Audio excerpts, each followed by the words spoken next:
We're live. I think we are. Okay. This is Mr. Brown. What's today's date? It is Wednesday, November 26th in the year of our Lord. I am Brune, and I trust you are all doing very well today. Thanksgiving Eve. Is that such a thing? Anyway, okay, that's for our American friends. So, should we get some guests on? I think we should. Let's do this. Okay, first up, cigar, coffee, polar bear, global warming, etc., etc. It's the footballs. Cheers, mate. Yo, yes, you all right? yep. Thanksgiving Eve is definitely a thing, and happy Oh, is it a thing? Thanksgiving to all our American friends out there. Yep, it definitely is. On that bombshell. You well, yes. Yeah, I'm doing well. Just getting ready for a busy weekend with family. Indeed. Shall we get the next guest on? Yes, please. Okay.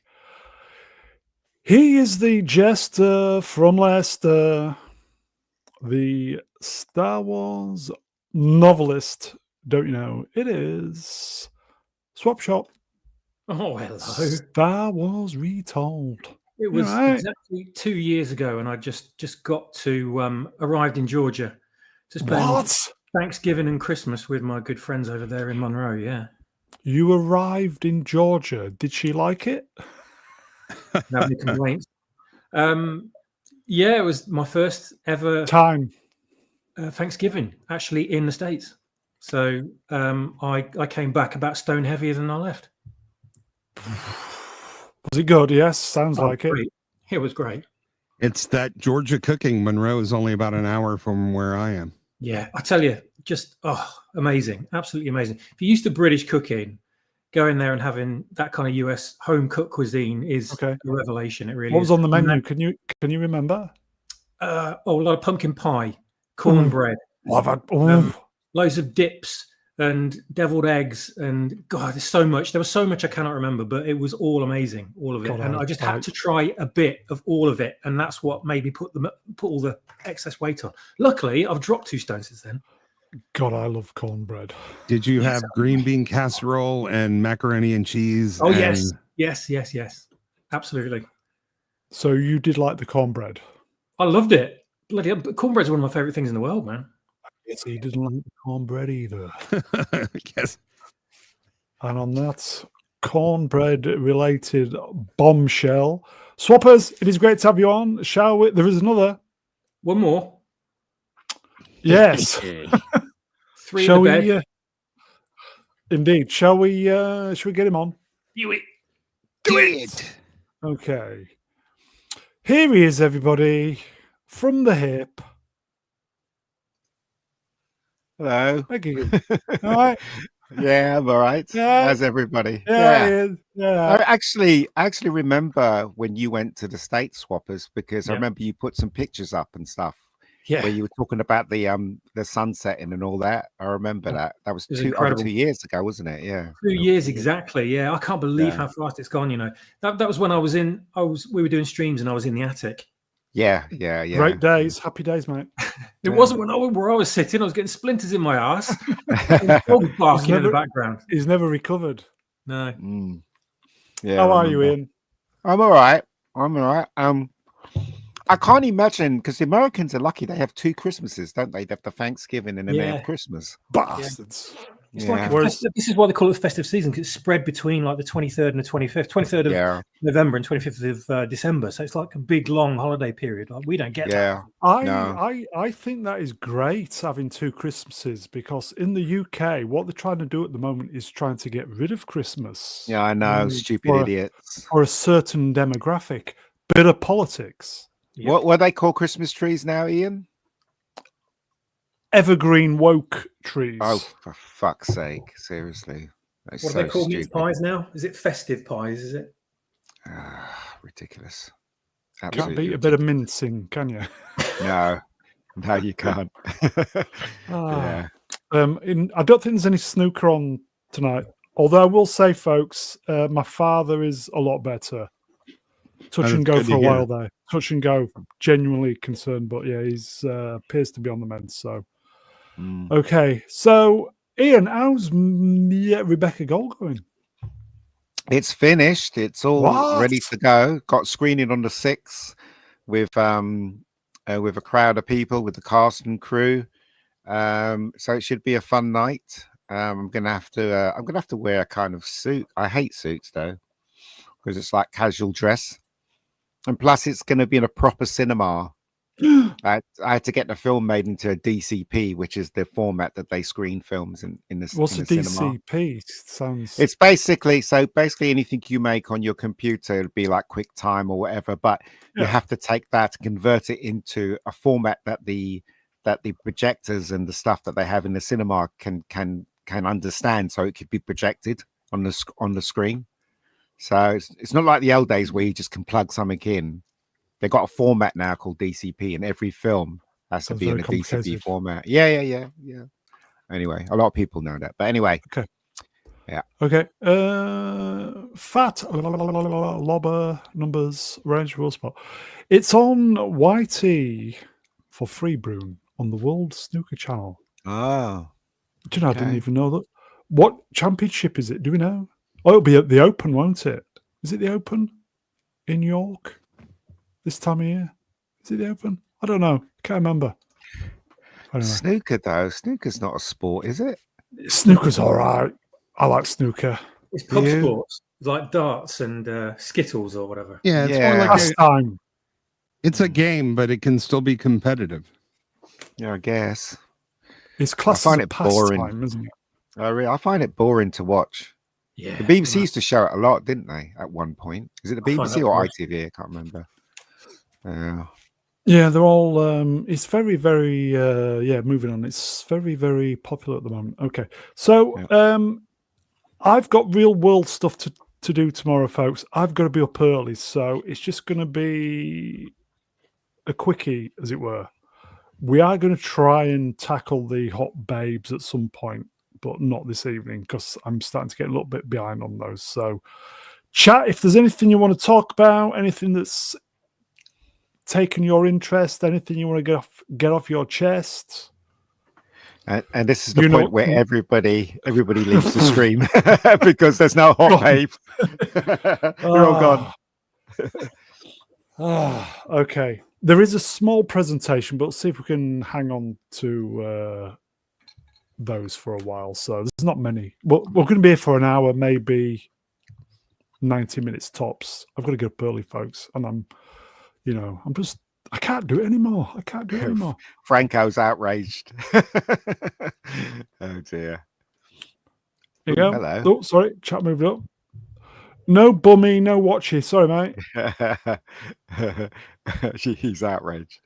That's hilarious. We'll see if we can fit in the hot babes between now and Sunday at some point. So, possibility of either tomorrow, depending on guests, because it is Thanksgiving, or we'll see if we can fit it in on Saturday, possibly. Because, as I said, we get a little bit behind on those. So, okay. Price is in the chat. What Price? Why aren't you on here? What's going Price, you on? want to come on, mate? Yeah. Could somebody send Price the I link? actually do appreciate everybody turning up for this. You know, Yeah, even I'll- if it's just an hour. I'll send him the link Mm. if I It's can the, get Twitter chat to work. Twitter chat has just become a nightmare. I'm having to email links now because it doesn't work. Yeah, I noticed that it stopped sending a few things. Yeah. Got some kind It's of just problem. horrendous. I mean, I could send it to him if you want. Let me see if I can. Oh, find I already sent Okay. it. Oh, okay. Here you go. All right. MC. Hello, MC. Swappers is hot. Well, that's one word for him. Mm. I don't think I'll read Fat Lobber's comment, but there you go. You know what, right? How did big breasts get so popular? Because in the 70s, there were loads of hot women with small little petite breasts, weren't there? And then suddenly there was this explosion of babes with huge chests. Well, that's when breast augmentation I became see. popular. That's pretty much early 80s. Yeah. I mean, they were doing it earlier than that, but it wasn't like mainstream. It was a niche surgery at that point. Well, hasn't there always been large breasts? Yeah, they have, but what I'm saying is it wasn't prevalent. When you look at all the stars of the 70s, they had like medium size, you know what I mean? They weren't so so rounded and prevalent. And I guess he's right, when they started getting the breast implants, everyone in Hollywood started getting them, didn't they? There you go. We've got some big news here. Dr. Iceman wrenched. Hello, Doc. Jennifer Connelly made me a man from a boy. Pretty sure she did. I think you're not the only one. And then she made us cry when she got rid of them. That's just crazy. It's like Ozempic, though. When it becomes available, everybody in Hollywood does it. So, Here you go. Side of feet, legend, numbers wrenched. I'll agree with this. Joe Guest had cracking little breasts. It's I had a friend who had huge breasts, right? But it was hurting her back, so she had to get them reduced because it was just too. It was just. I mean, it didn't look like it was like huge or anything like that. It was a really fairly size, but her back was literally hurting, so she had them reduced. I understand that. I understand. Yeah. I saw Vex's stream the other day. I'm wondering how her back is. Jeez, I know she must. I will say Vex must have scaffolding. That girl from Modern Family, the one who played the nerd, she kind of exploded in real time there during the show. Yeah, she had to have a reduction as well. Wow, it's funny because there are some women that when they naturally have big breasts, it kind of suits their frame. Like Linda Carter. Linda Carter hasn't got small breasts; she's got a good size amount, hasn't she? When she was in her prime, and it suits her. But then you can always tell the ones that actually had them augmented, if you know what I mean. So here you go. Suliu. Hello. Remember Lolo Ferrari? Was that the one who was on Euro? What was that program? Swappers Euro Trash. She self-deleted, didn't she? I didn't know that. Yeah. Or did I? Yeah. I heard she died, but I didn't know it was because of that. Oof. Yeah, she self-deleted. Became a bit of a caricature with her breast at one point. They just became. Oh, that's that's ridiculous. Look at the. Oh my God, it's great, but I hate to speak ill of the dead, but her whole body and face look completely artificial. Nothing natural about she was. Yeah. Here you go, Dr. Iceman. Kat Jennings. What an amazing she had. Past tense. No, she said that, isn't she? Kat Jennings. Just don't ask her to talk though. Some girls, right, who have a medium-sized breast, it looks like they got huge breasts. Like, anybody remember Sally James when she was on Tiswas? Yeah. It was just that she was just wearing a low-cut thing, and they look like they were huge, but they weren't. Do you know what I mean? So some girls wore it that way. So yeah. Hey, I tried a bit of bird spotting once. Yeah. What put me off was when I got my hands on a pair of greatest spotted tits. Is that Lenny Henry? Not a fan of acne at all. No. Lenny Henry was hilarious in Tiswas. I found I liked Tiswas more so than Swap Shop, because Swap Shop was all prim and proper, but Tiswas is just freaking crazy. The whole thing. I was too young as a kid. I loved it. I was just really too noisy for me. Yeah. It only lasted for four seasons. Four proper seasons. But it was all spontaneous. I remember because Lenny Henry was famous for doing Trevor McDonald. Mm-hmm. I remember there was one thing we was doing Trevor McDonald. They're throwing water at him, and then Trevor McDonald turns up behind him, and instead of looking at him, he turns around, and he sees him, and instead of going getting embarrassed, he just turned around and he said, "Hello, Daddy." That was great. Everybody started laughing. Yeah, very funny. Oh, my favourite bits were when Benny from Crossroads was on there. That was genius. Oh yeah. Big Daddy used to be on a lot. Strange. Oh yes, Shirley Crabtree. I think Chris Tarrant took it too seriously. That's why he took it off after how many seasons? Because he wanted it to go for the adults, didn't he? But it just didn't work. OTT was OTT. Yeah, it didn't work. it just lost the magic. Well, the whole magic came from the fact that they couldn't do and couldn't say certain things. So they had to just kind of hold themselves back. That's where the comedy came from. Yep. But when you just come out and do it straight away, do it and blatantly say everything, it's just like, yeah, whatever. Yeah. It's like everything else. When you have no restrictions, you're not forced to use creativity. You're not encouraged to be clever. Yeah. Okay, we've got a quick, we've got a super chat. Here we go, folks. Is Star 4 Bars wrenched will spot $2. Stargate, hopeful or concerned or worried or panic? I'm concerned basically because it's Amazon. So and also one of the writers, the new writers, he did a show that was woke. Can't remember which show it was. Which show was it? He did the new Quantum Leap. It wasn't just woke. It may be the wokest thing ever made in the history of woke. Martin Giro or Giro. I was hopeful, but then when I found out it's 100% his baby, now I'm between concerned and worried. What do you reckon, Swappers? Is apathetic an option? It is. If you wish it, of course it is, mate. Yeah. I'm kind of just sick of kind of getting my hopes up for things and then getting them dashed. And I just can't put myself up for that anymore. You know, I just see something that gets announced and I'm like, yeah, well, we'll wait and we'll see what it's like when it's released, but I'm not holding my breath, you know? Yeah, it is the hope that kills you. It's the hope that destroys us. But I will say, at least Jennifer Salke is no longer in charge of Amazon. So that does give us a fighting chance anyway. Yeah. Where if she was still there, she's the Kathleen Kennedy of Amazon. We'd have no chance whatsoever.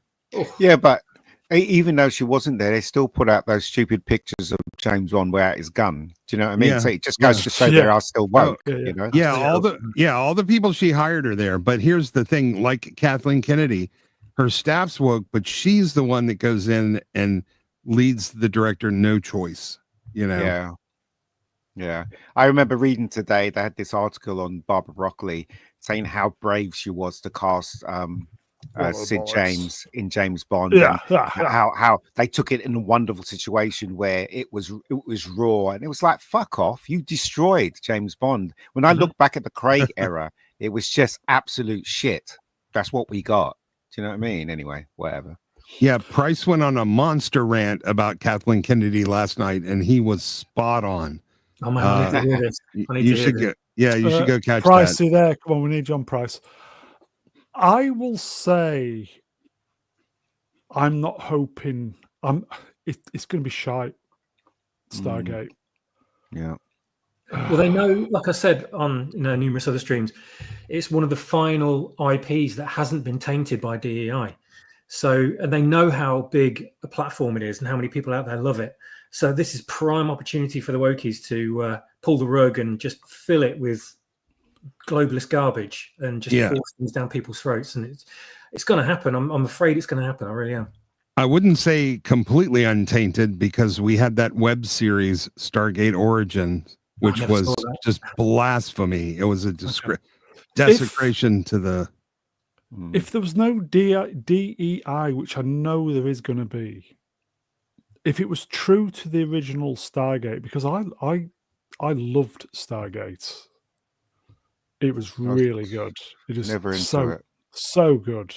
Well, I was like that. I think I watched the first season when it aired, and I thought, So then I kind of left it for a while, and then Sky were showing the repeats. You know, when they used to show repeats at 5 p.m. every day. Yeah. So I kind of got into it again via that.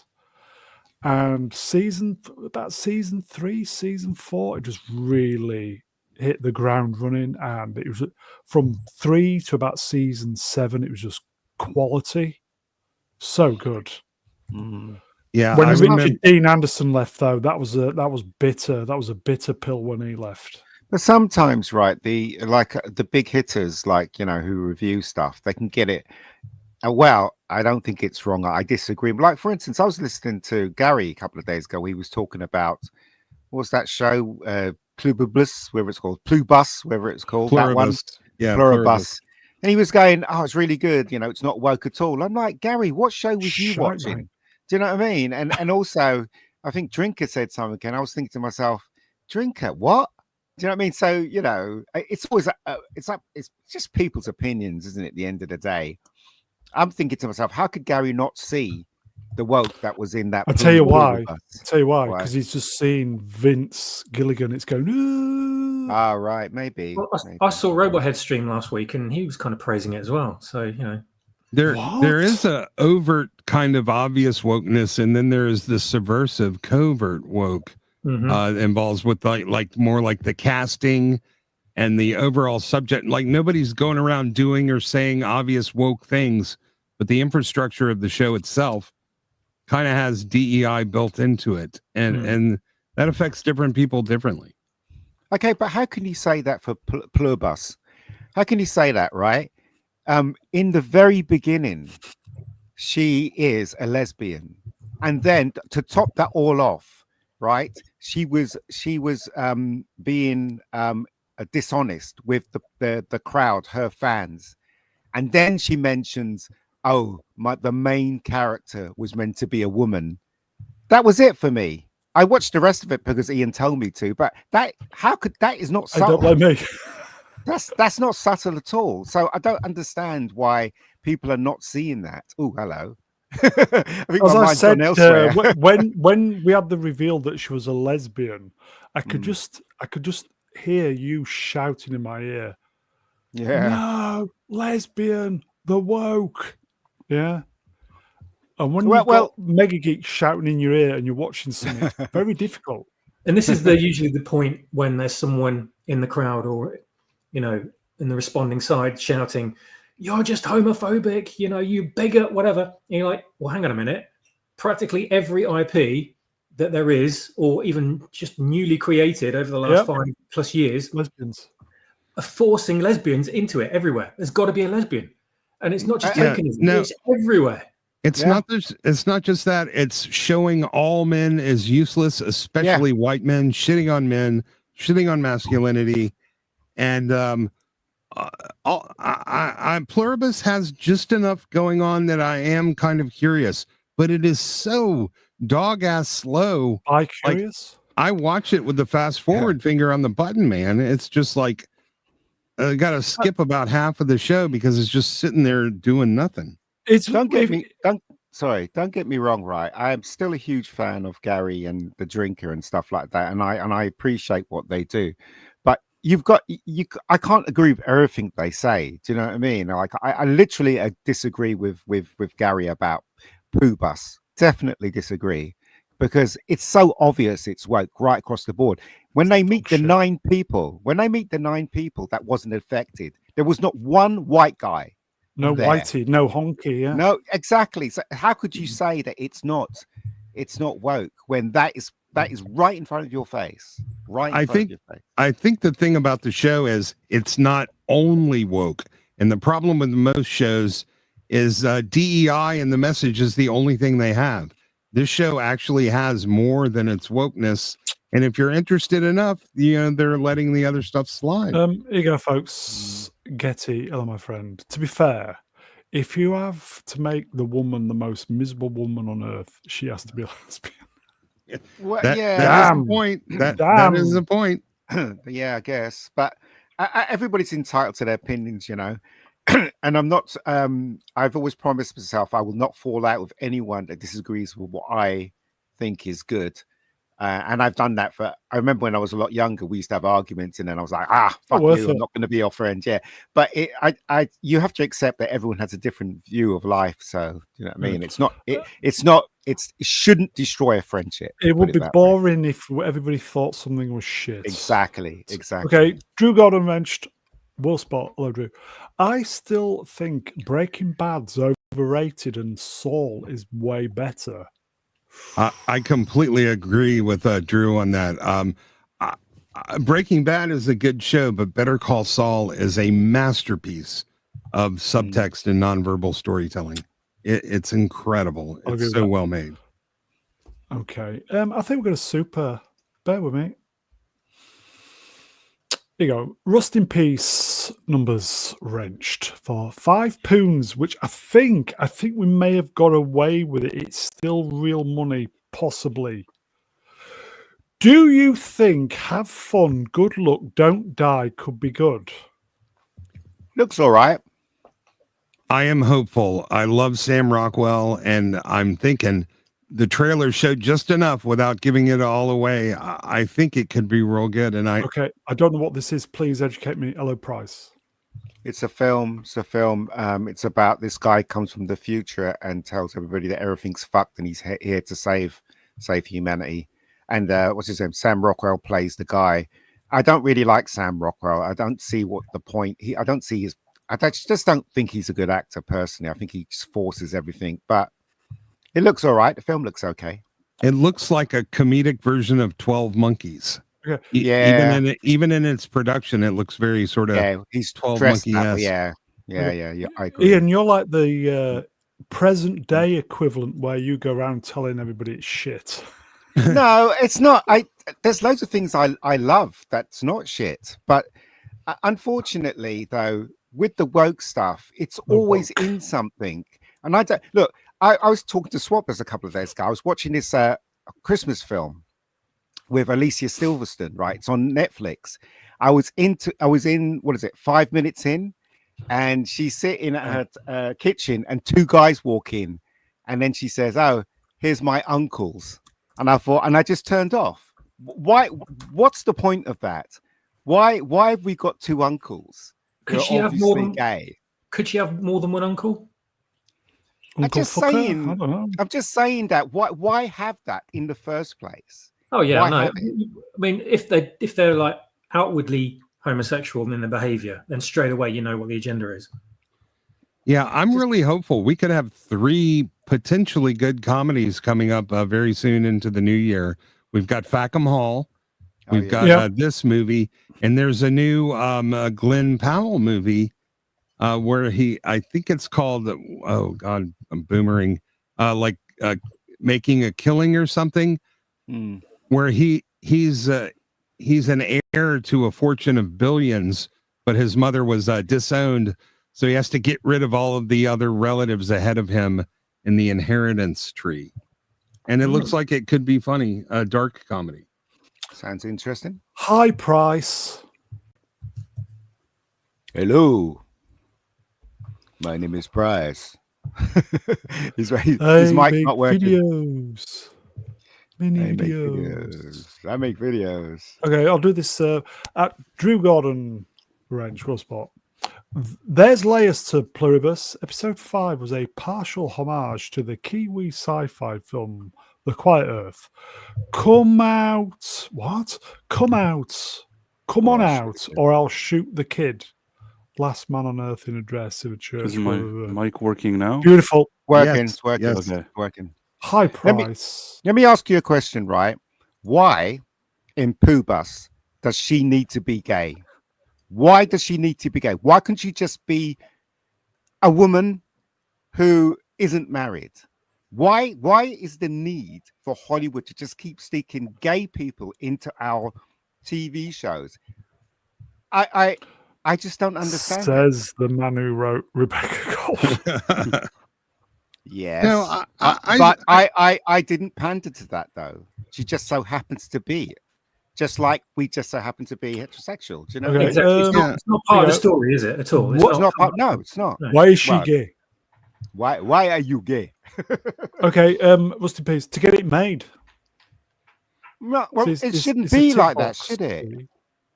It shouldn't be like that. If you're painting, look, if you've got a canvas in front of you and you decided to be, and you're being artistic and you're painting and you're using blue, what right does anyone have to come up to you and go, no, that should be red? Do you know what I mean? Then it's not yours. If people are telling you what, you have to adjust it. Well, what if it's their money?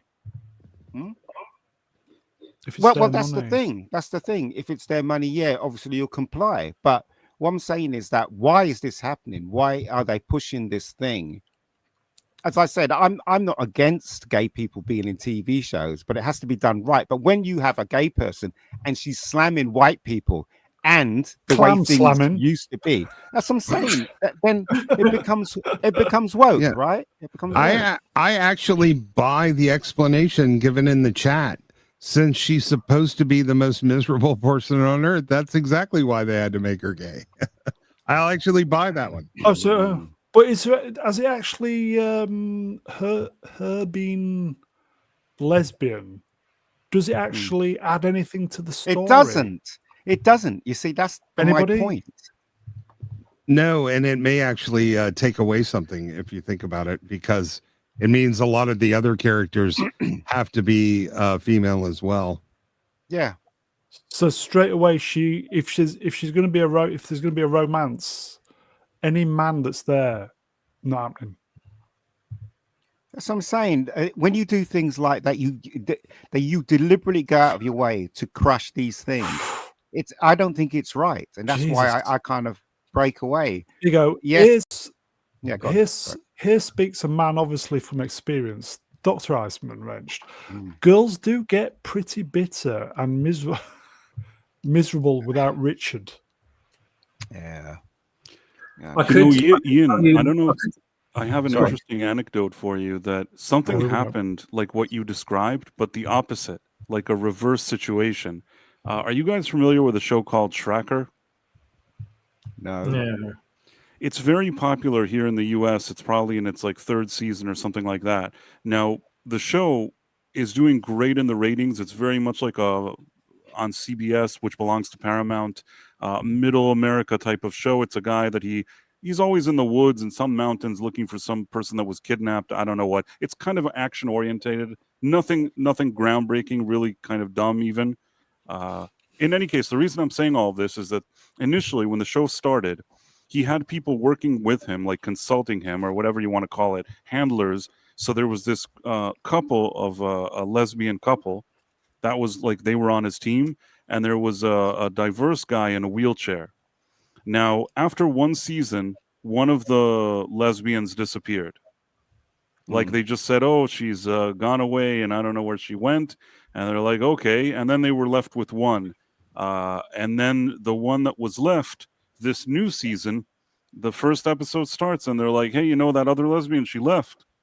And then then somebody says, hey, what happened to the guy in the wheelchair? They're like, he's gone.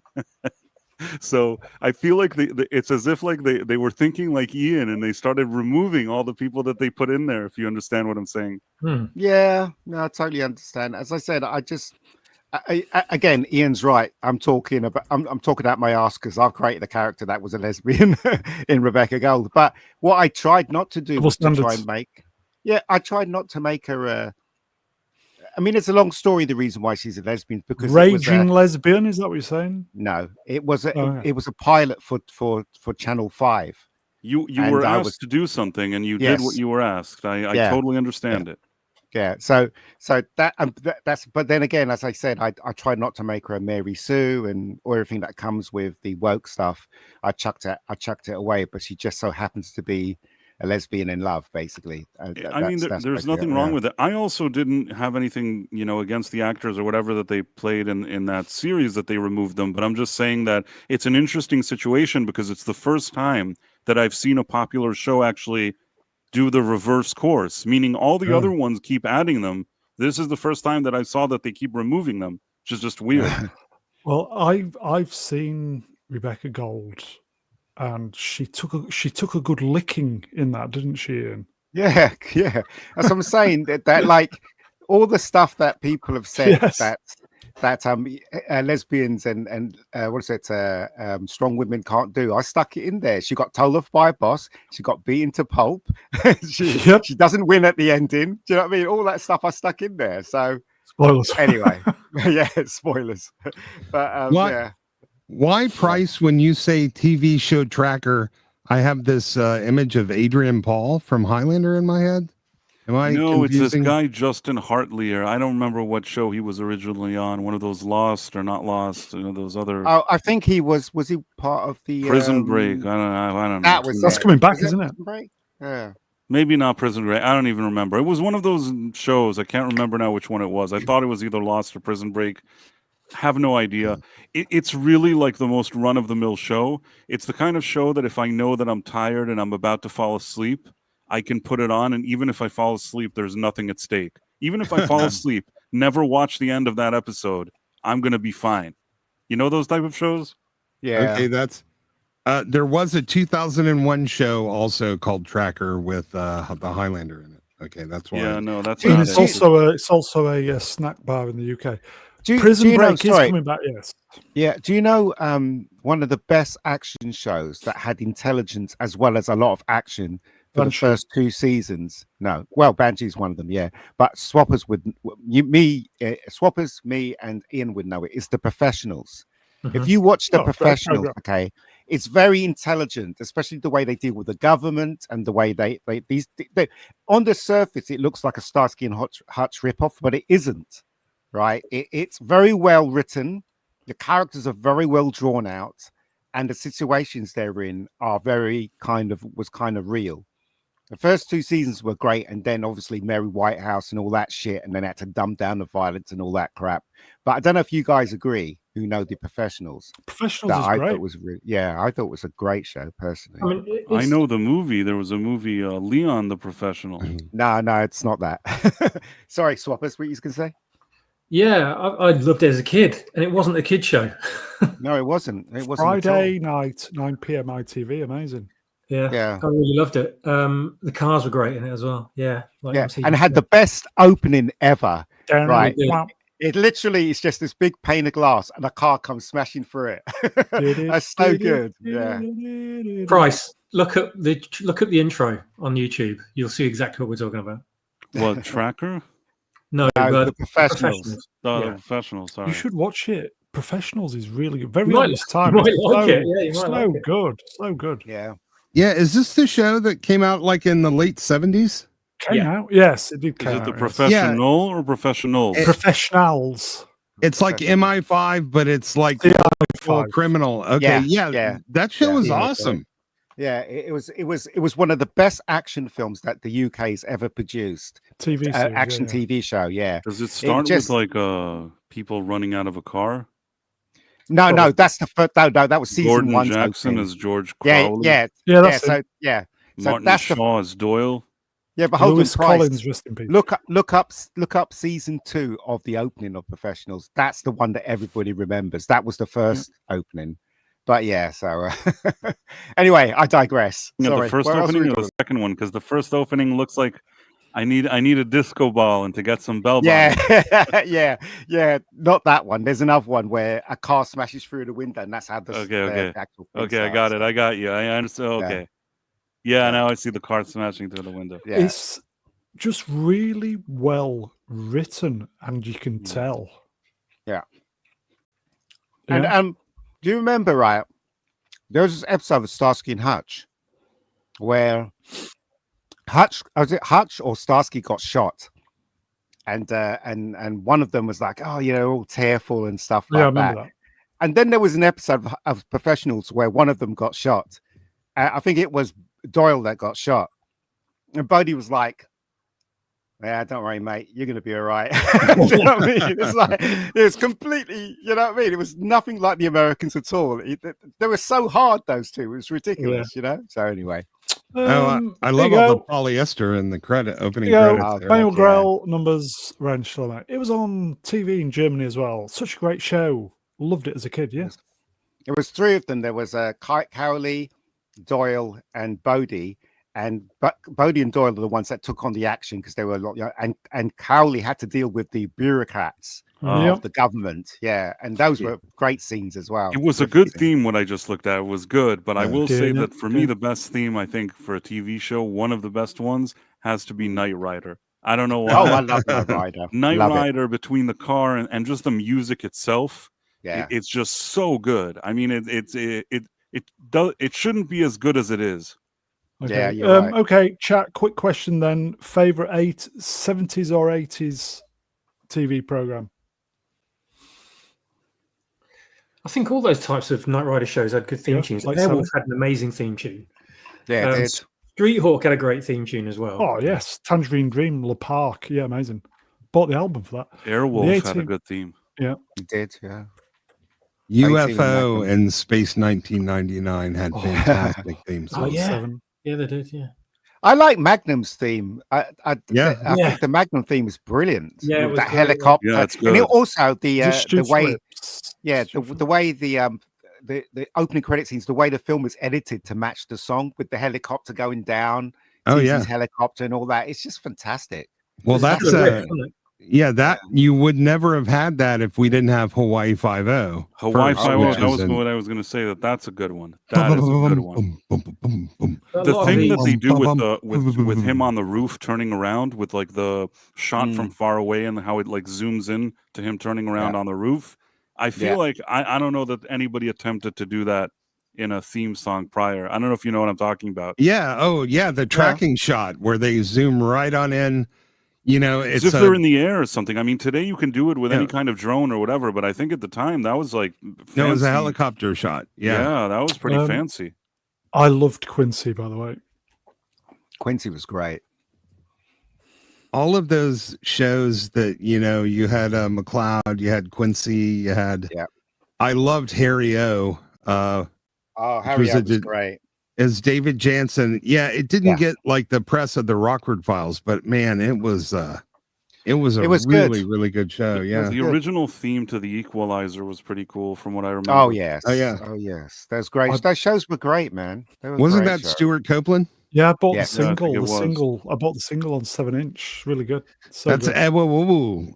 Ewa Woodward, Woo Woo. Woodward, yeah. Ewa Woo Woo. But those were the days when they used to have the opening theme and the cutting of the opening theme really good, really like iconic. Those ones we've mentioned, they're iconic, aren't they? You know, today's just the theme was important. Yeah. Yeah. Oh, I got a shout out to Drew. Star Trek the Animated Series. The entire score for that show was fantastic. Battlestar Galactica was a great one. The original. Yeah. Oh yeah. And you know what? So was 66 Spider-Man. Like the score during the show, yeah. all that jazzy stuff. That was amazing. Buck Rogers was a great one. Absolutely. Auto Man was another one. Yeah. Yeah. Man, that show was expensive, wasn't it? It was all the CG whenever he used to Hand form the drawn. vehicle. Yeah, it was like his Hand car sort of drawn. built from a wireframe, didn't it? And the helicopter and Yeah. everything. It looked great though, but yeah, it was really ridiculously expensive. All drawn by hand because they didn't have the technology to do it. So it was $1 million per episode. Drew Gordon's comment there, Monkey. I loved Monkey so much. Oh, yeah. The lighting was Monkey great. And the magic. characters were amazing as well. The humor was fantastic. Yeah, it was so good. And the theme tune was great.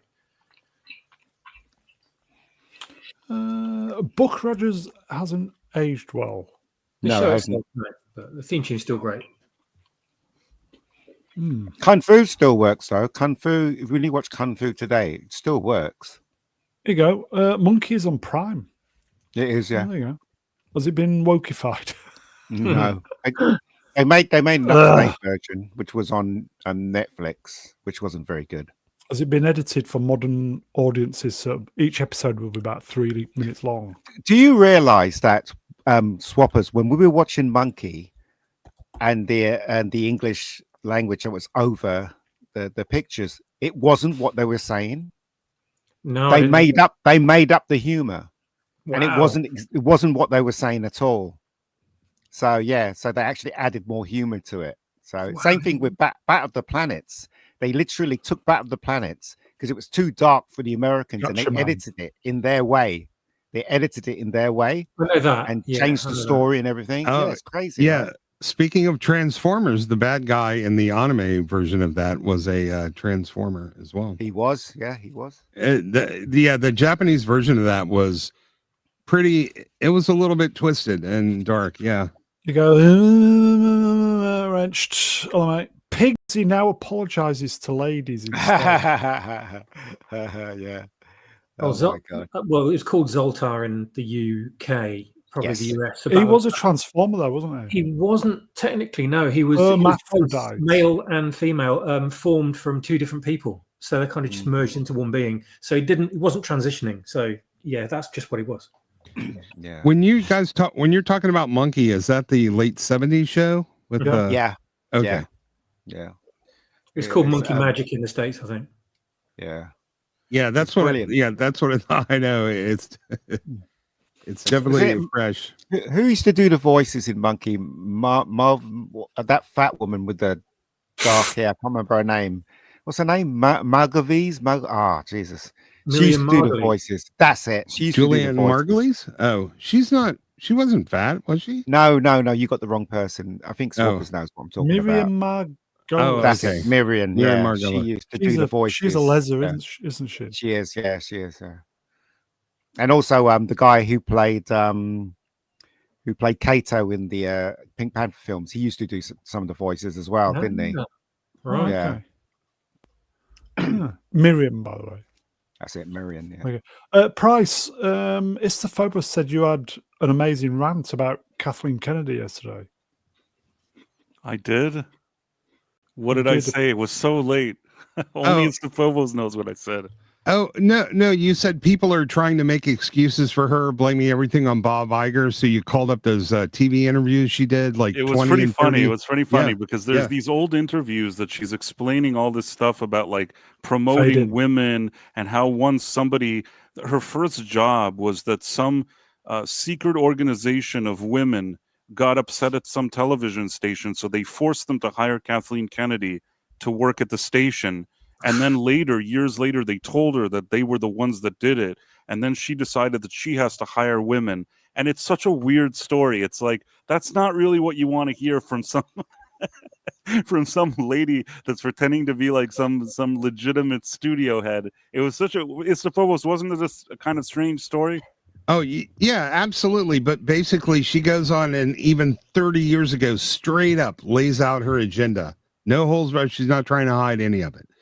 And then she does a lot of like word salad, Hollywood talking points and bullshit. But then she goes, so I look at this idea and I say, why can't they make him a woman? Right. That's Let's another make thing. him a woman. That's the best part of it. Now I remember. Sorry, it was late. She says something like, I like to sit in meetings and when I get presented an idea, I can say, I want the protagonist to be a woman. She sits there and says this. So Bob Iger, I don't care what people are telling me. She explained exactly what her policy was in that interview, and she meant what she said. And these were two interviews of like older interviews, and she says exactly what she means. I'd just like to say, that there's nothing wrong with that, but create your own stuff. Don't come into stuff that people love and suddenly just invade it with your stupid ideology rubbish. Do you know what I mean?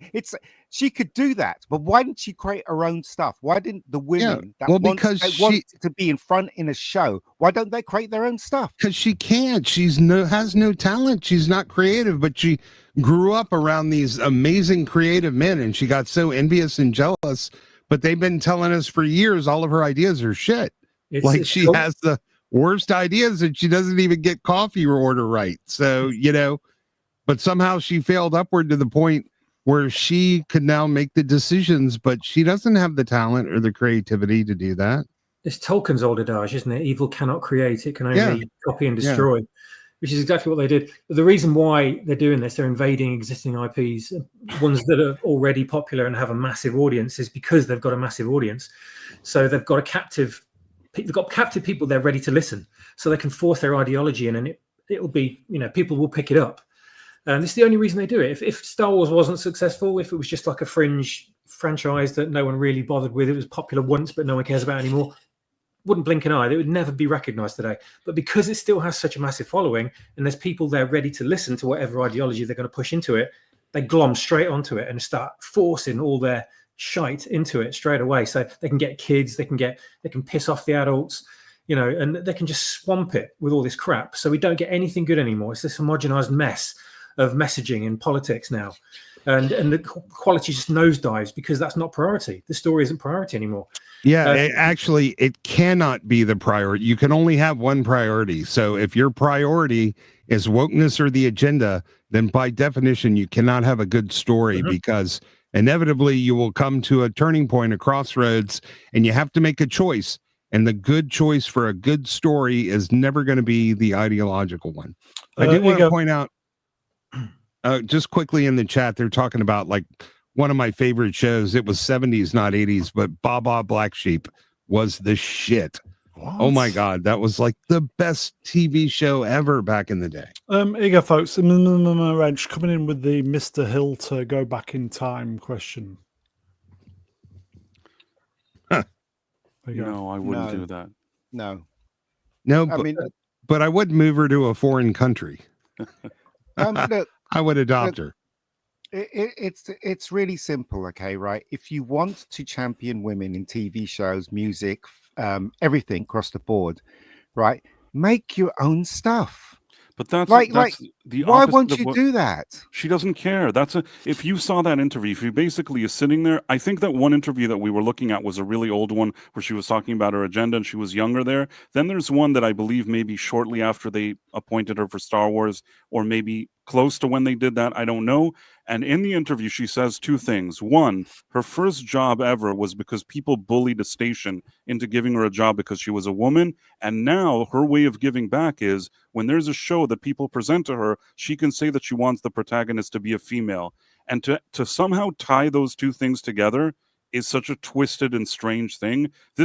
She's not even thinking creative here. You know what I mean? Like there is nothing driving her that's creative whatsoever if this is her agenda. It's the same thing, isn't it? If you have a studio and they're rabbiting on about DEI, then give a section to the people of color and tell them to create something original and move forward that way. Why would you take Superman and make him black? That for years Superman's been out, over 50 years. People have loved Superman. You know what I mean? It's stupid. If they made their own thing, then no one would watch it. And they know that. They know that. Did you say Superman has been out for over 50 years? What? Yeah. Okay, here you go. We've got super chat. Mega Spider-Man Wrenched, €5. Favorite Superman costumes and why those? There's only one Chris Reeves costume. It's the best. Not the Brandon Roth. Are we talking big screen? Are we talking big screen here or just generally? Well, just generally, right across the board. Right across the board. Yeah. He didn't specify, but Superman has been out for 50 years, but they just found him in an attic and he sold for $9 million. Yes, Did you hear that one? Yeah, that's the best thing that could ever happen. What a great thing. My favorite costume is whatever the $9 million Superman is wearing. That's mine. I just think Chris Reeves' costume is amazing and it fits him so well. I mean, he looks like Superman. You can't beat it. Here you go. You think they read it first before giving it? Sorry? Do you think they read it before calling the... Oh, no. They didn't take it out of the bag. I'm sure of that. They knew what they were looking at. Okay. Favorite Star Wars planets and why those? What? Star Wars planets?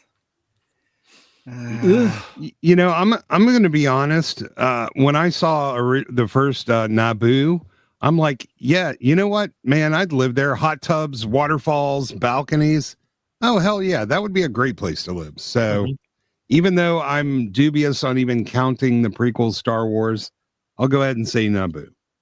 I do like Cloud City. It looks very clean. Yeah. It's like they clean it every second.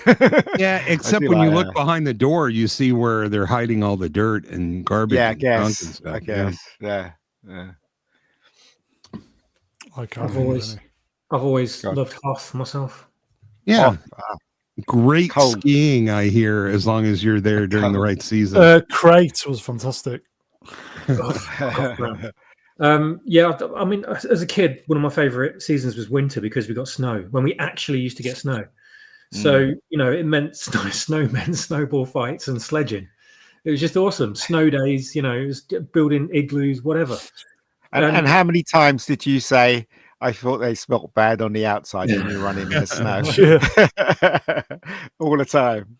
Yeah, Endor is the moon, so technically, you know, I'm not really sure you could. What about the Death Star? Is that a planet? It's a location, isn't it? Right. It's a structure. I don't know. Do you have any idea what the upkeep on that place is, and just what they spend on gas, man? Yeah, but you know, if you can afford to build it, then you can afford to. You know, you say that, but I see a lot of houses for sale because the people that could afford to build it can't afford to keep it. So just saying. There's a How lot of could silly you people make around. anything like that, though? Yeah. The Also, engineering would be impossible, wouldn't it? the safety things on Death Star's terrible. Didn't have any Yeah. rails or anything. Yeah, if you're a drinker, if you do any kind of drinking, you definitely don't want to be on the Death Star. And I guess it depends if when they financed the construction of it, did they have a variable rate loan or was it a fixed rate? Because that would make a huge difference. We've got a couple of slides. I've been meaning to do this for ages, but just kept forgetting. Who saw this? Yes, yes. What's this? It's fucking Downs Cat. I don't even know I what didn't that even know is. people were interested in this thing. If you I've ever never thought heard about it, anybody it talking about would- it since that stupid Ahsoka thing. Yeah, it's a Loth cat. You know, I'll tell you this. Oh. From what I remember in Star Wars Rebels, and again, I remember this very vaguely, maybe that cat in its animated form looked kind of interesting, but the way this animal looks and the way it looked in that stupid Ahsoka show, it already doesn't look as good as the animated one. $100 for this. Yeah, good luck. Yeah, that's the pre-order. You can buy some on Etsy though for around $30. Looks like a Muppet. Yeah, kind of. But Doesn't really have did that anybody even Downs watch Cat feel. Ahsoka? How is this even a thing now? Like, what? Who asked for this? We did. This channel specifically. So if this No is one. if this is that expensive, then what are we paying for exactly? A Muppet. Yeah, but It what makes- does it do? It can't just sit there like a cuddly toy. It must do What was something. it? You that posted the video, wasn't it? Oh, the page at the Disney store has already been taken down. Really? What? Yeah. I Was it wonder if sold they. out? Oh, okay. I found it. Now it moved. It does look pretty, confused. I'll say. See, But- here you go. Manuel Grell, Numbers Wrench. Proof that Lucasfilm watches this channel. Yeah. This is a very limited run. It looks like when Mattel, I guess, renegotiated their deal with Disney. They always make them make toys that aren't going to sell.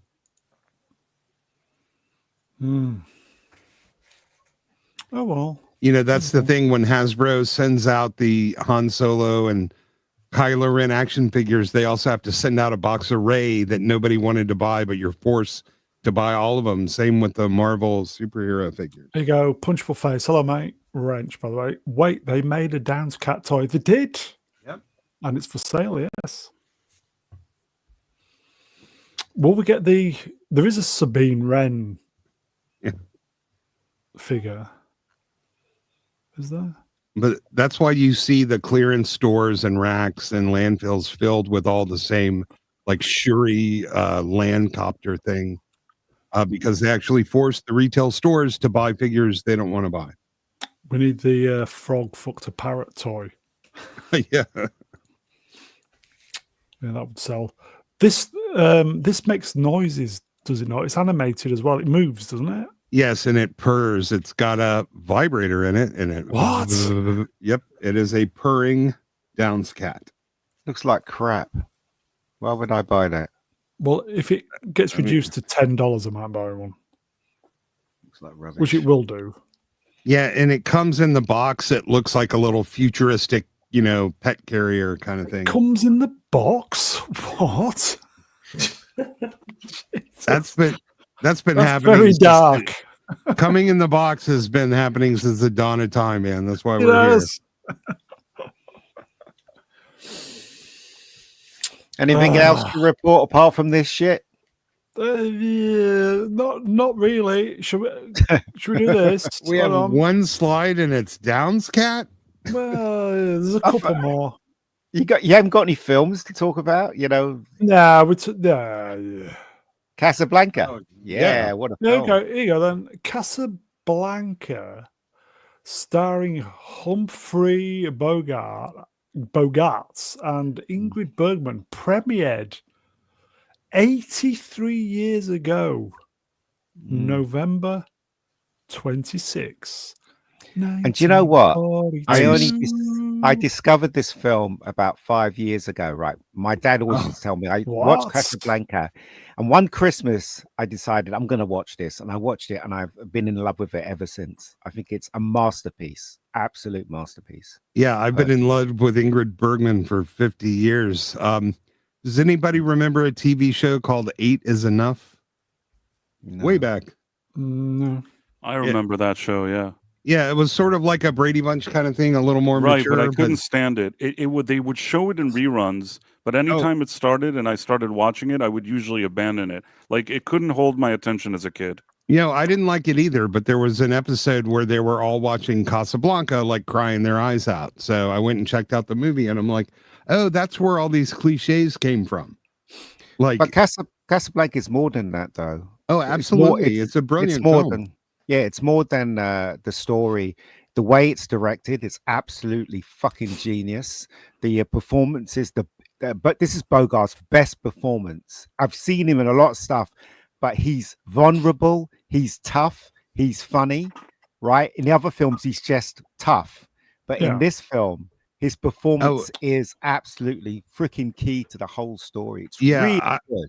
I agree. Like, he has been gut punched by a 800-pound bowling ball, and you can see it in his face as he's walking around trying to act tough. It's absolutely a phenomenally sublime performance by Bogart. It is. And all the others, Peter Lorre, all of the German guys. It really is a masterpiece of filmmaking. Even got a few little Dutch angles in there, some really great cinematography. Yeah. This movie is 10s all the way around for sure, at least until they colorized it. Well, no, they shouldn't do that because the black and white is just gorgeous, especially if you see I've got the 4K version of it. It's absolutely gorgeous. All the shadows and the lights and everything. It's just, honestly, I cannot go. I will stop there. But this movie is just one of the best movies ever made. And I don't say that lightly. If you haven't seen it, I recommend it. It's a really good film. Just the way the music cues with the story and the action and the camera angle choices. It really builds up suspense properly and has a little bit of humor. And, you know, he never actually says, play it again, Sam, just like it's never, Luke, I am your father. But also, I love No, I don't think so. I love the bad special effects in it as well. They're not bad so that you laugh at them. They're bad that you know it's models and stuff like that. But it really does make it work even better, I think. But that's just me. It has that 1940s RKO radio feel. It's like, now comes the time when the Germans entered the northern front of Paris, France. And there is the entire country of France gets bummed in this movie. So really, so there is bumming in it. Oh, definitely, yes. So Swappers, have you seen this film?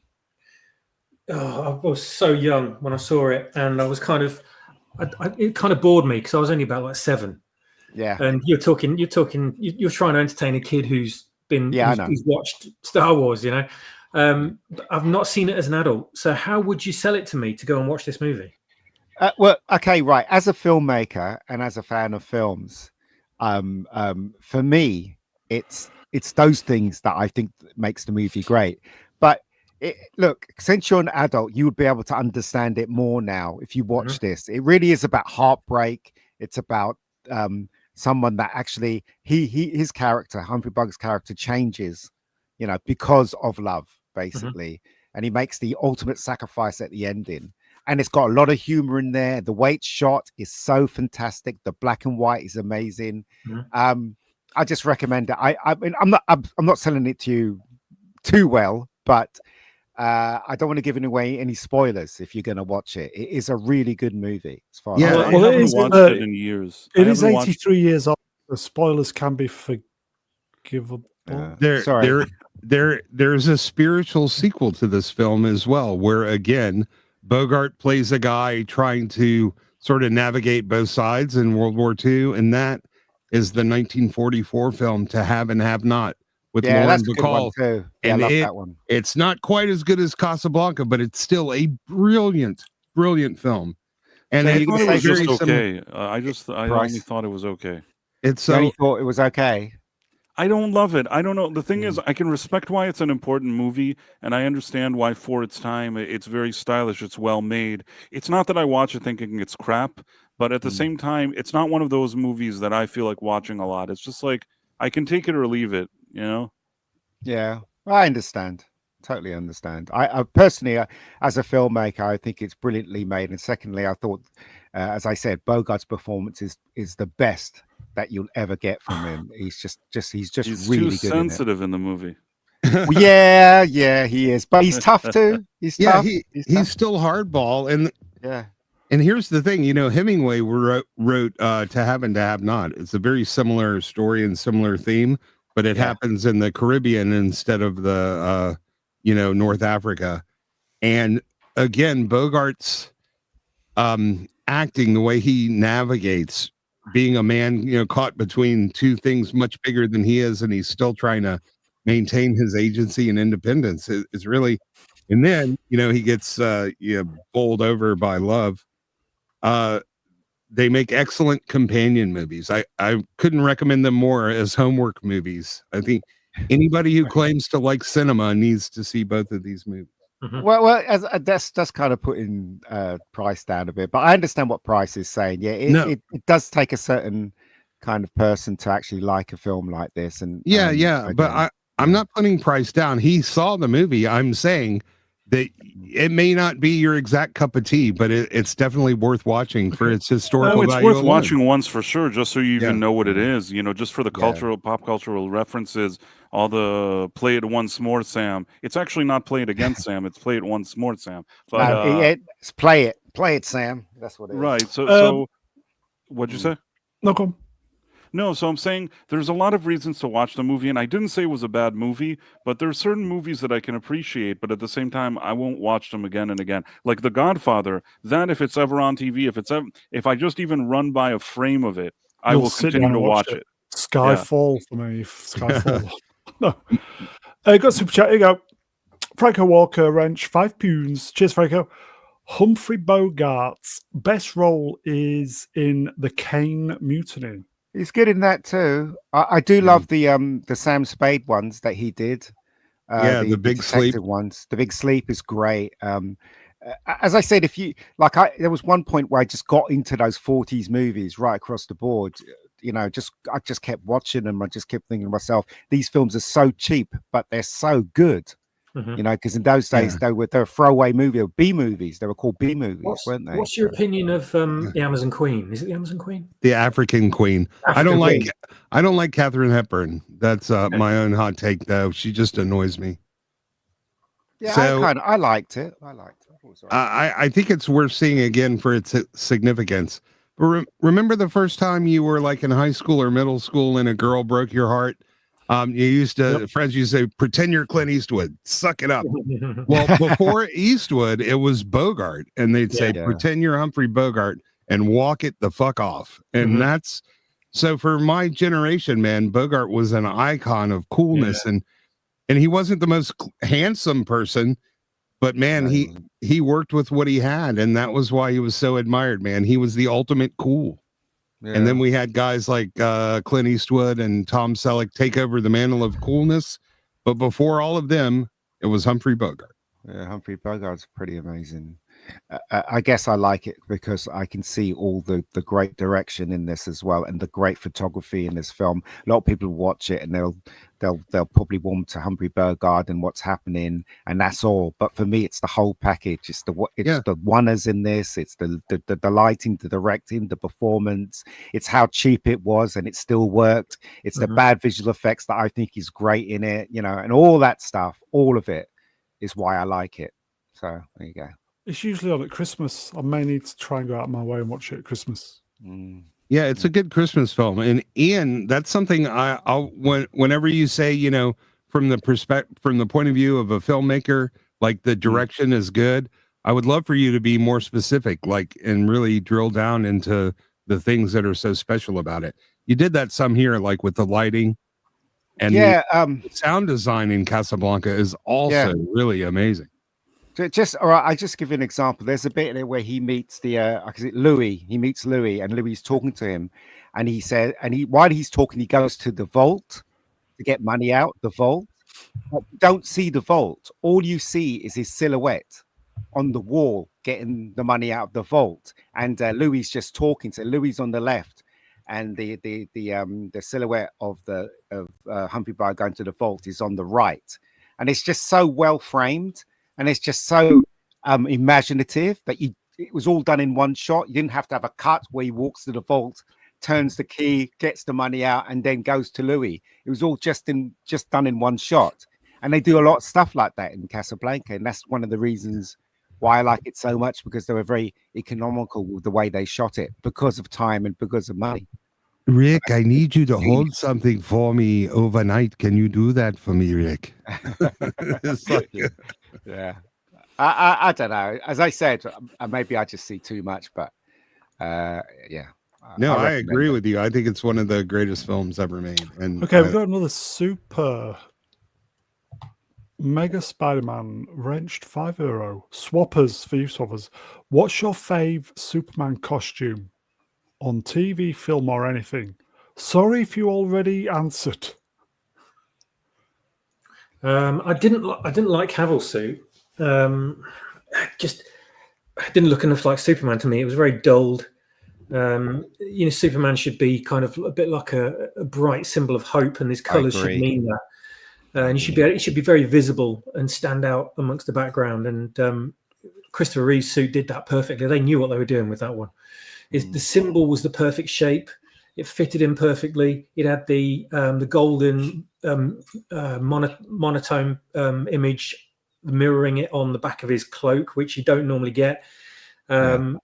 The whole deal, his boots were perfect. It was just beautiful in its simplicity. It didn't have any overcomplication flourishes or anything like that. It was just what it needed to do. And it kept your eye on him rather than the superfluous things, which are the suit. I mean, the suit's there to be looked at and to be appreciated, but it's his performance that's the most important thing. And the suit is just the colors, the kind of the flag of Superman, if you like. And it was just utterly beautiful the way it was done. And it's, as I said, in its simplicity, you couldn't ask for anything better. You get hot toys of him now with that suit on, and they look so much better than the Cavill one because it's just over-designed. And you look at it and you just think, why is that there? What is this? What's this for? Why does this exist? And the colors are drab, and it's all about sort of this kind of nihilistic darkness, and this grim dark kind of vibe to it. And that's not Superman at all. His cape's too long as well. Yeah. He looks like it's like an Aquaman costume in blue. It looks like it's scaled. I will say, this may sound a little gay, like Henry Cavill though is an amazing Superman. I hardly notice the costume when he's in it because I'm just looking at his masculine magnificence, man. But yeah, I don't like the suit much. It was that's I mean, I love that. That was the first, my introduction to Superman was Christopher Reeve, so I'm probably going to say that's my favorite. But in years since, I loved what they did in the DC Comics with Kingdom Come and how he looked in Kingdom Come. I just thought that was genius. I loved it. The Superman symbol was kind of changed a bit too much for my liking, but the overall look and the changing of the colors and the way he had grey temples and things like that, just superb, just as iconic as far as I'm concerned as Reeves. I love that look. Yeah, I love the Kingdom Come Wonder Woman too. It's yeah, she's perfect. What about Dean Cain? He was all right. No, that costume sucked. That costume sucked. It really did. That the cape, the bits on his shoulders for the cape looked like it was rolled up like a ball, and the costume just looked like a disco. The blue was wrong.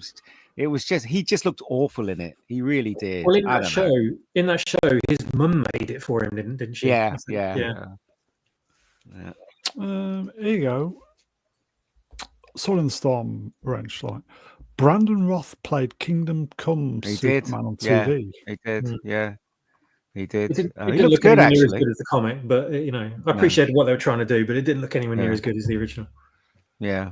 Okay. More slides? Yes, please. Give us another one, please. Okay, there's not many, but have a pee-piece, Bob. Do you know what? Sci-fi Right. film Star Trek 4 Voyage Home debuted in theaters today, 1986. That's today. I didn't like this film when I saw it first time round. I thought it was Same too bit. comical. After Yeah. the third one, I thought it was too comical. I thought they were taking the piss.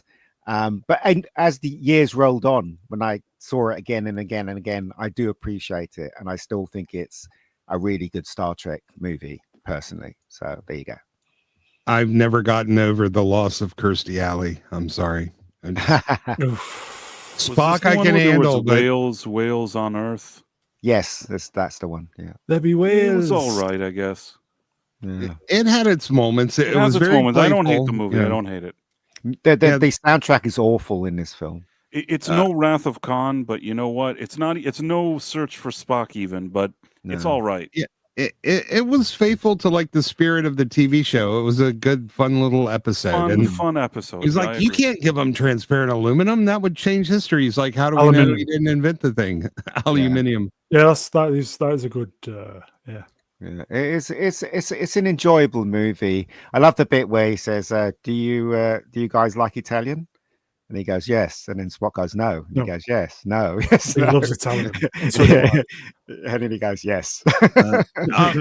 But what I liked about it is they genuinely played it for the fish out of water instead of all this hipster bullshit they're doing now with Star Trek, like saying fuck and everything. It's like, well, double dumbass to you too. Like Yeah. he totally doesn't know how to swear, you know? Yeah. They And played that it correctly. That classic scene where Spock does the neck pinch to that guy with the boom box on the bus. Really funny. Yeah. Yeah. We really streamed with that guy. with him, didn't yeah. With him, yeah. What was his Oh, name wow. again? Kurt something? we? Thatcher. When was this? Thatcher, that's it. We streamed with him. Was a couple of years ago, wasn't it, Ian? It was probably, do you know, it's probably about 4 and a bit years ago now. Yeah. He was a nice guy, actually. What Yeah. stream? Was it yours? No, Spacebook. I managed to. Of course. Yes. Yeah, I organised it. I managed to Mhm. organise it, and Well done. Yeah. he said yes. And was it It was me. Kirk M. Thatcher? Kirk T. Thatcher? Kirk Yeah, M. he's one Thatcher? of the producers of this film as well. He was one of the producers, and they couldn't get an Yeah. actor to do it. He was saying, and they asked him, and he did it. And I think he wrote the song as well. He didn't wrote the song Yeah, he wrote the and song. the theme tune. Yeah. And hey, Catherine Hicks had relationships with 2 Starfleet captains. Wow. She wasn't just Kirk's girlfriend in this show. She was with Stephen Collins. She was the mom from Seventh Heaven, where Stephen Collins from Star Trek 1 played the dad.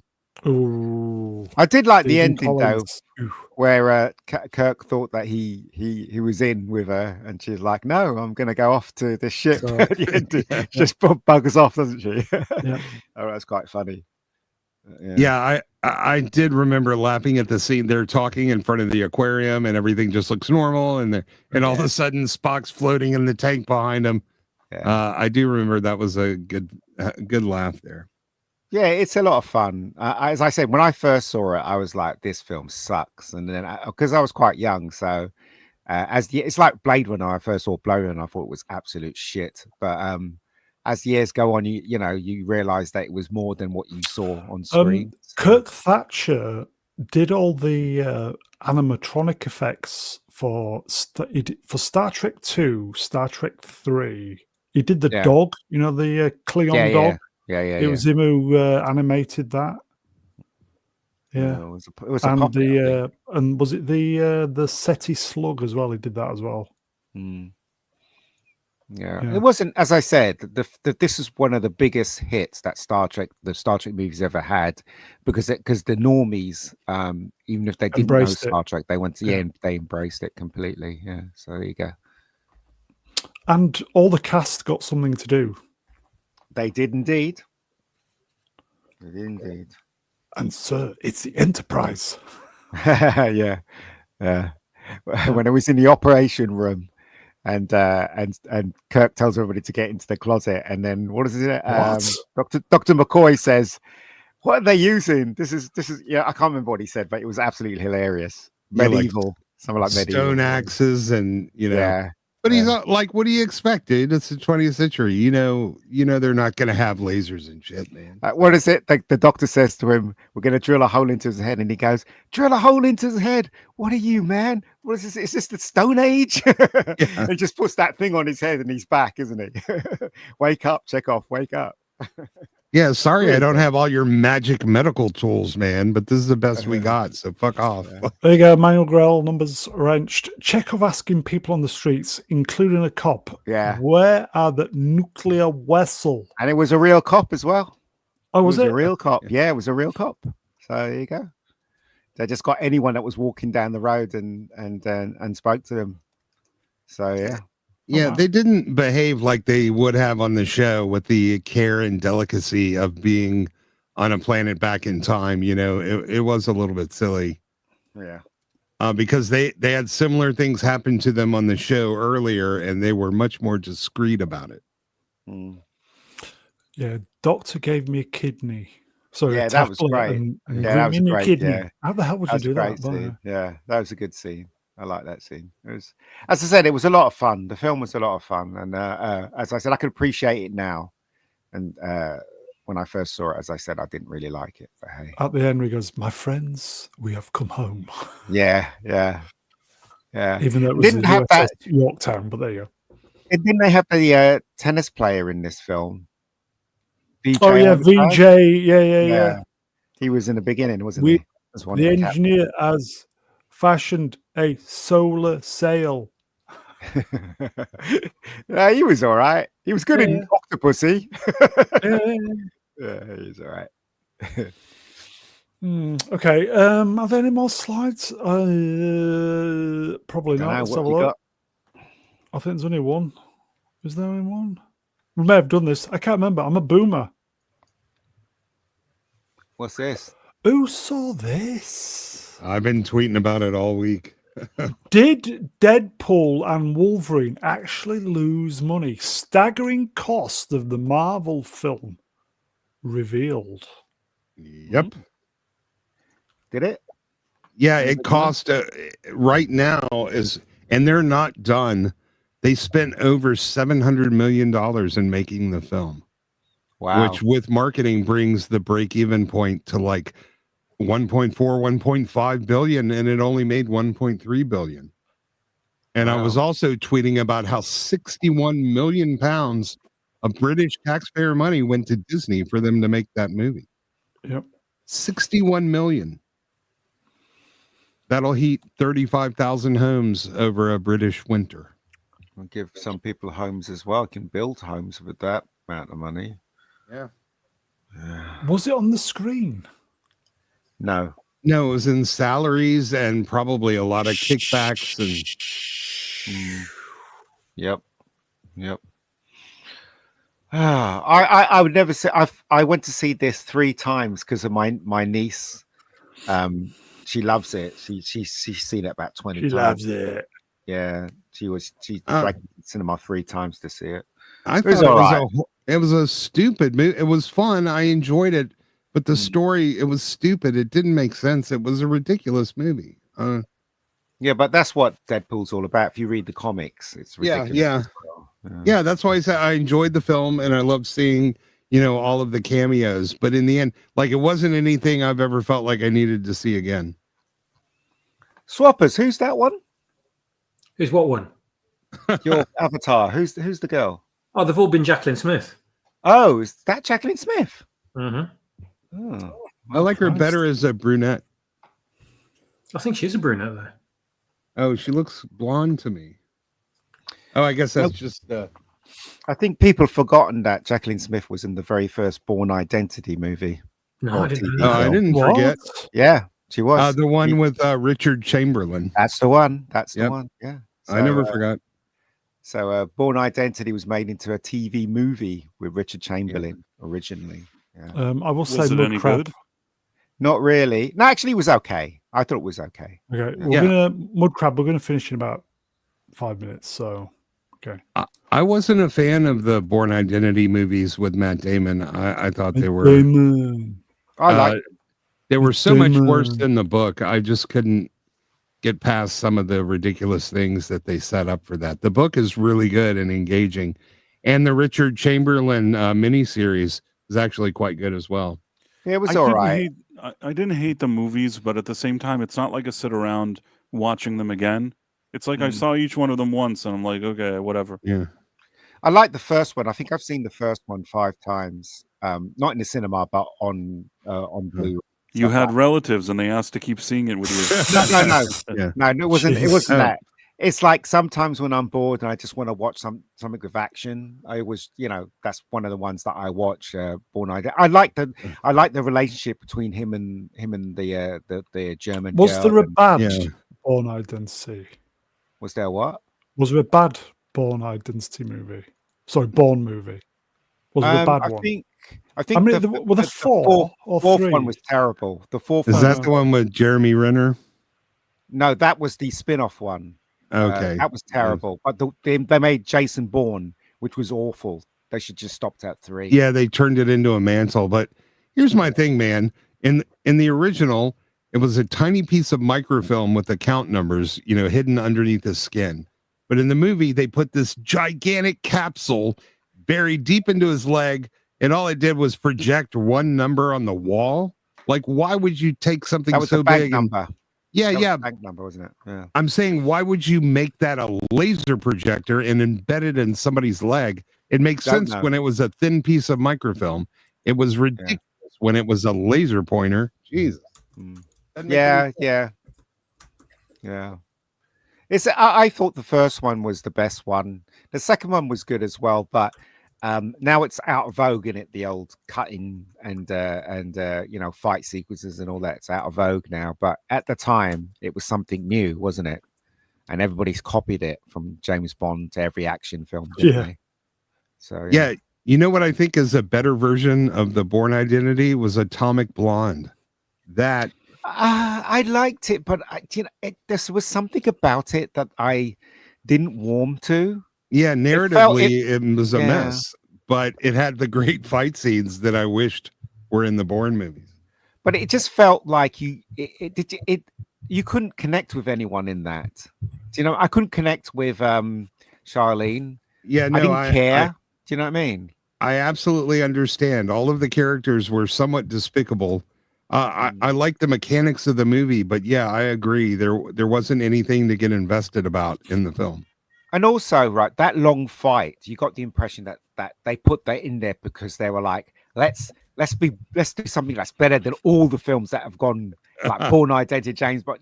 It just felt forced. It didn't feel like when you watch the first Bourne Identity, the first time he fights someone is when he's asleep on the park bench and those 2 policemen rowl him, and he just goes whack, whack, whack, and they're down on the ground.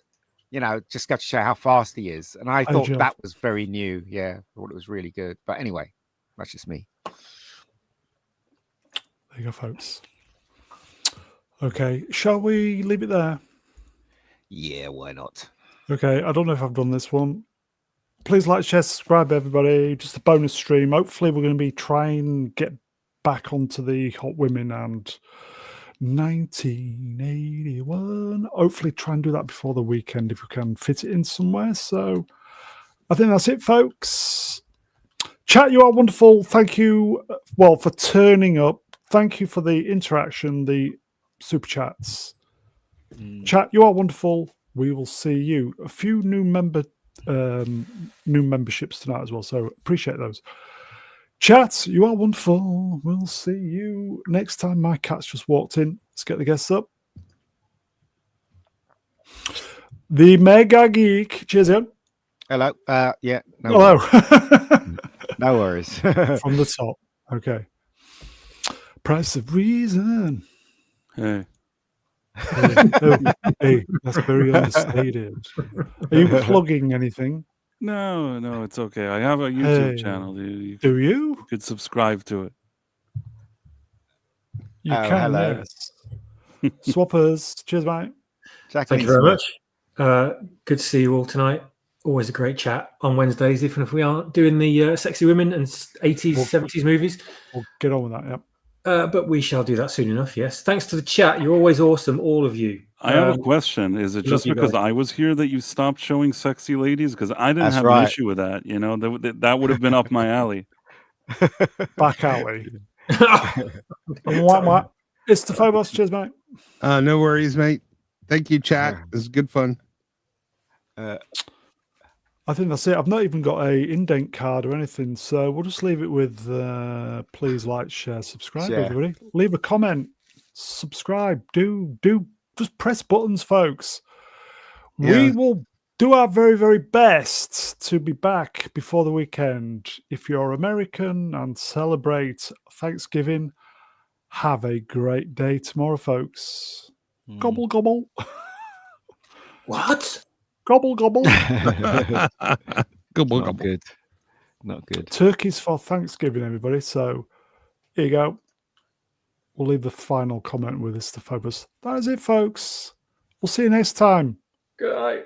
Enjoy your turkey. Take care, everybody.